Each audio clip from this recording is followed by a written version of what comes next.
જય હિન્દ વિદ્યાર્થી મિત્રો આજે આપણે જે કાર્ડનો અભ્યાસ કરવાના છે તે કાર્ડ છે કન્ટિન્યુઅસ પાસ્ટ ટેન્સ એટલે કે ચાલુ ભૂતકાળ.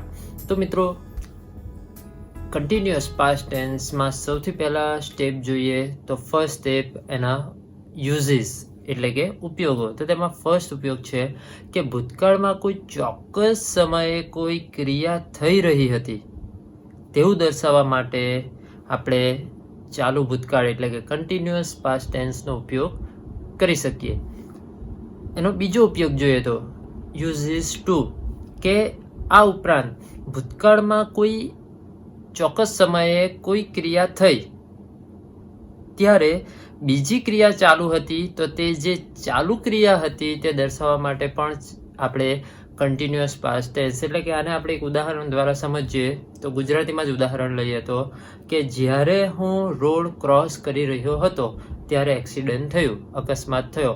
તો જે અકસ્માત જે થયો અને રોડ ક્રોસ કરવાની કે આ અકસ્માત થવાની ક્રિયા એ થઈ ગઈ, ચોક્કસ સમયે થઈ, પરંતુ તે સમયે એક બીજી આપણી ક્રિયા ચાલુ હતી ગઈ તો રોડ ક્રોસ કરવાની ક્રિયા ચાલુ હતી. એટલે ભૂતકાળમાં જ્યારે કોઈ એક ચોક્કસ સમયે એક ક્રિયા થઈ ત્યારે બીજી ક્રિયા ચાલુ હતી તો જે ચાલુ ક્રિયા હતી તે દર્શાવવા માટે આપણે ચાલુ ભૂતકાળ એટલે કે કન્ટિન્યુઅસ પાસ્ટ ટેન્સનો ઉપયોગ કરી શકીએ. ત્યાર પછી એનો બીજો સ્ટેપ જોઈએ તો બીજો સ્ટેપ આવશે એમાં સેન્ટેન્સ કન્સ્ટ્રક્શન. સેન્ટેન્સ કન્સ્ટ્રક્શન પણ 3 પ્રકારના આપણે વાક્યો જોયા છે. તો તેમાં સૌથી પહેલું વાક્ય આવશે અસર્ટિવ. અસર્ટિવ એટલે કે વિધાન વાક્ય. વિધાન વાક્યનું આપણે સેન્ટેન્સ કન્સ્ટ્રક્શન જોઈશું તો સૌથી પહેલા આવશે એમાં કર્તા પ્લસ વોઝ વર પ્લસ ક્રિયાપદનું આઈએનજી વાળું રૂપ પ્લસ કર્મ પ્લસ બાકીનું વાક્ય અને લાસ્ટમાં ફૂલ સ્ટોપ. કે જે રીતે આપણે કન્ટિન્યુઅસ પ્રેઝન્ટ ટેન્સમાં જોયું હતું કે એમિઝારનો ઉપયોગ શાની સાથે થાય તે આપણે ટુ બીમાં જોયું. એ જ રીતે અહીંયા પણ સહાયકારક ક્રિયાપદ આવી ગયા છે કયા? વોઝ વર.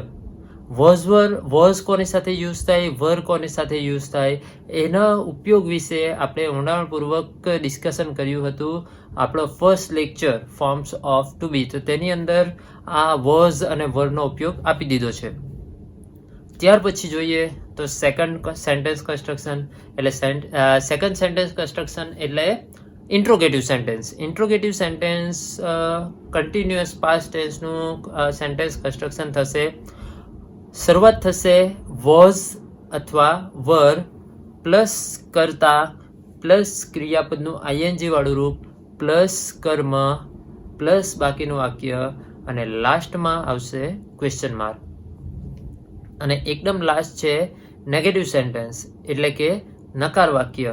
તો તેમાં શરૂઆત થશે કર્તા plus was were plus not plus ક્રિયાપદનું આઈએનજી વાળું રૂપ પ્લસ કર્મ પ્લસ બાકીનું વાક્ય અને લાસ્ટમાં આવશે પૂર્ણ વિરામ. તો આ થઈ આપણું સેકન્ડ સ્ટેપ સેન્ટેન્સ કન્સ્ટ્રક્શન. મિત્રો ત્યાર પછી આપણો થર્ડ સ્ટેજ એટલે કે કીવર્ડ્સ કાળસૂચક શબ્દ. એમાં કાળસૂચક શબ્દમાં સૌથી પહેલો એમાં સમાવેશ થશે વાઇલ. એનું ગુજરાતી થશે જ્યારે ત્યારે. એને સંલગ્ન બીજો વર્ડ આવશે વેન. એનું પણ ગુજરાતી થશે જ્યારે ત્યારે.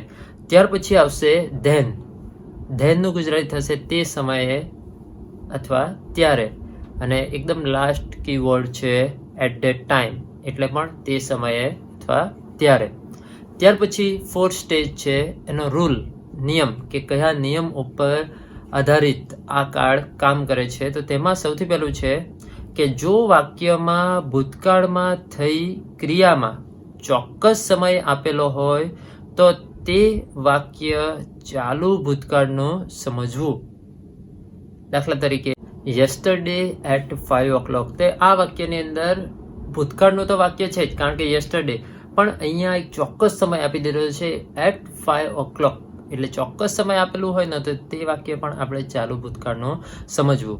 બીજો નિયમ જોઈએ તો જો વાક્યમાં વેન કે વાઇલ આપેલ હોય અને તેની સાથેનું એક વાક્ય સાદા ભૂતકાળમાં હોય તો તેની બાજુના વાક્યમાં ચાલુ ભૂતકાળનું રૂપ આવે. એટલે વાક્ય હોય, આખું વાક્ય ભૂતકાળમાં છે, બંને વાક્યો ભૂતકાળમાં છે, પરંતુ એમાં એક કીવર્ડ્સ એટલે કે કાળસૂચક શબ્દ વેન અથવા વાઇલ આપી દીધો હોય તો તેમાં જો એક વાક્ય આપણને સાદા ભૂતકાળમાં આપેલું હોય તો બીજું વાક્ય ચાલુ ભૂતકાળમાં આવી શકે. ત્યાર પછી પાંચમું સ્ટેજ જોઈએ તો એક્ઝામ્પલ્સ. સૌથી પહેલું એક્ઝામ્પલ છે, પવન ગઈકાલે રાત્રે 8 વાગ્યે નિબંધ લખી રહ્યો હતો. ગઈકાલે એટલે એક પાસ્ટ ટેન્સનું એ ફોર્મ આપણને આપી દીધું છે કે આના પરથી આપણને ખબર પડી ગયું કે આ પાસ્ટ ટેન્સનું ફોર્મ છે. ત્યાર પછી લખી રહ્યો હતો એટલે ક્રિયા ચાલુ છે, અને પ્લસ બીજું કયું છે કે ગઈકાલે રાત્રે 8 વાગે એટલે ચોક્કસ સમય આપી દીધો. એક તો ગઈકાલે રાત્રે ભૂતકાળ, લખી રહ્યો હતો ક્રિયા ચાલુ છે અને ચોક્કસ સમય 8 વાગે. હવે એને સૌથી પહેલાં આપણે જોઈએ તો અસર્ટિવ સેન્ટેન્સમાં આપણે ફેરવીએ તો Pavan was writing an essay at 8 PM yesterday. Interrogative sentence જોઈએ તો was Pavan writing an essay at 8 PM yesterday. અને નેગેટિવ સેન્ટેન્સ જોઈએ તો Pavan was not writing an essay at 8 PM yesterday. Next sentence જોઈએ તો તેઓ કોકા કોલા પી રહ્યા હતા. તો એમાં અસર્ટિવ સેન્ટેન્સ બનશે they were drinking Coca Cola. Second sentence interrogative બનશે were they drinking Coca Cola. અને next sentence negative sentence they were not drinking Coca Cola. ત્યાર પછી નેક્સ્ટ સેન્ટેન્સ વિદ્યાર્થીઓ તે સમયે હોમવર્ક કરી રહ્યા હતા. તો એમાં અસર્ટિવ સેન્ટેન્સ થશે the children were doing homework then. Interrogative sentence થશે were the children doing homework then. અને નેગેટિવ સેન્ટેન્સ થશે the children weren't doing homework then અથવા the children were not doing homework then. Fourth sentence Mukesh ગઈકાલે સવારે 10 વાગ્યે TV જોઈ રહ્યો હતો. અસર્ટિવ સેન્ટેન્સ થશે Mukesh was watching TV at 10 AM yesterday. Interrogative sentence થશે was Mukesh watching TV at 10 AM yesterday. અને નેગેટિવ સેન્ટેન્સ થશે Mukesh was not watching TV at 10 AM yesterday. પાંચમું સેન્ટેન્સ જ્યારે હું મિત્રના ઘરે ગયો ત્યારે તે વાર્તાની ચોપડી વાંચી રહ્યો હતો. અસર્ટિવ સેન્ટેન્સ થશે when I went to my friends house he was reading a story book. જો અહીંયા એક જોવા જેવી વાત છે કે અહીંયા બે આખું સેન્ટેન્સ પાસ્ટ ટેન્સમાં છે પણ બે ક્રિયા આપી છે કે એક ક્રિયા એની થઈ અને બીજી ક્રિયા ચાલુ હતી. તો કઈ ક્રિયા થઈ? તો જવાની ક્રિયા એની થઈ અને તે ક્રિયા જ્યારે થઈ ત્યારે એક બીજી ક્રિયા ચાલુ હતી. કઈ? તો વાંચવાની ક્રિયા. તો અહીંયા આપ્યું જ છે, આપણે આગળ એનો નિયમ પણ જોયો છે કે when I went to my friends house એટલે ક્રિયા થઈ. હવે ક્રિયા થઈ એટલે એમાં કયો કાળ આવે? Simple past tense. એટલે સિમ્પલ પાસ્ટ ટેન્સ એટલા માટે અહીંયા વર્બ કયું આવ્યું છે? વેન.